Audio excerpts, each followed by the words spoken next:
Bienvenue dans les épisodes d'été de Faminimaliste, le podcast qui parle minimalisme en famille.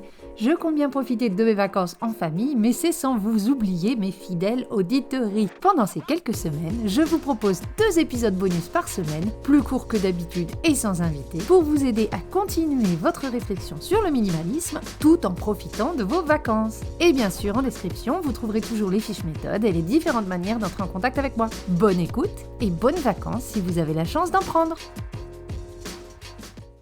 Vous avez commencé sur la route du désencombrement, voire vous êtes même dans une démarche minimaliste, mais depuis quelque temps, vous rechutez.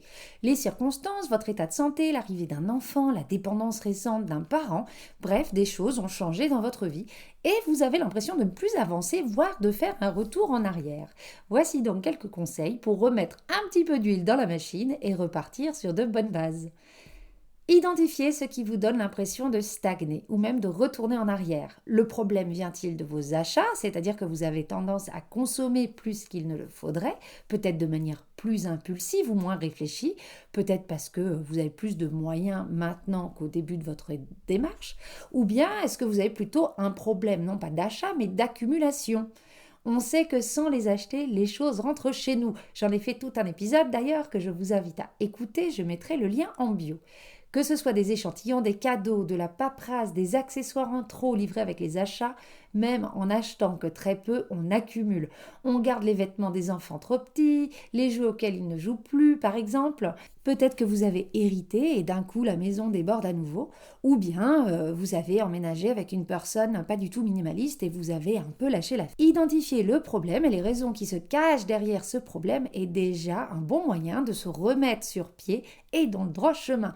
Parlez-en en famille et trouvez ensemble des solutions. On ne mettra pas les mêmes choses en place si on a un problème d'achat ou un problème d'accumulation. Pour relancer la machine, une fois que vous avez identifié les causes, ça c'est vraiment important, je vous propose de relever quelques défis comme ceux que je vous ai déjà proposés dans le bonus du 17 juillet. Je vous remettrai le lien en bio.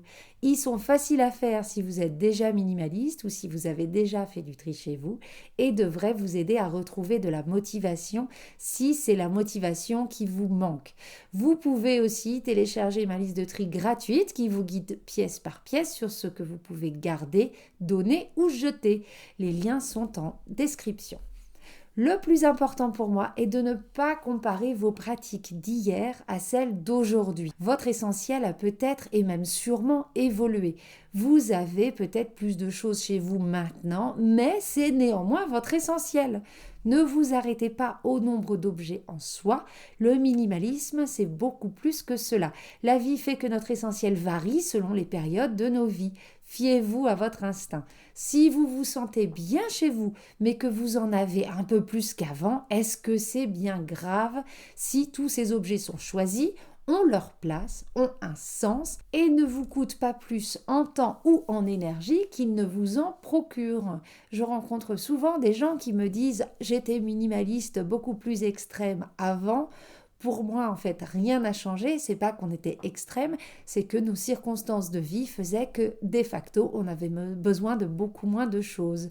Généralement, on était beaucoup plus minimaliste avant l'arrivée du 2e enfant. On était beaucoup plus minimaliste avant qu'on fasse construire la maison.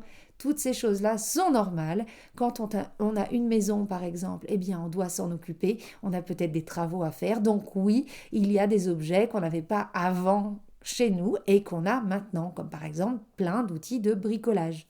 Comme je dis tout le temps, être minimaliste, ce n'est pas avoir peu d'objets, c'est avoir son essentiel et se débarrasser du superflu.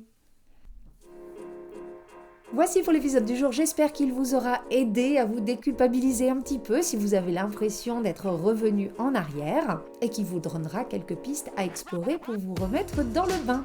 Si vous découvrez le podcast via ces bonus d'été, je vous invite à écouter les épisodes plus longs, en solo ou en duo. Je partage avec vous astuces, méthodes et réflexions pour vivre une vie concentrée sur l'essentiel et débarrassée du superflu. Faites un tour dans la description pour retrouver les liens dont j'ai parlé dans l'épisode, notamment celui de la liste de tri.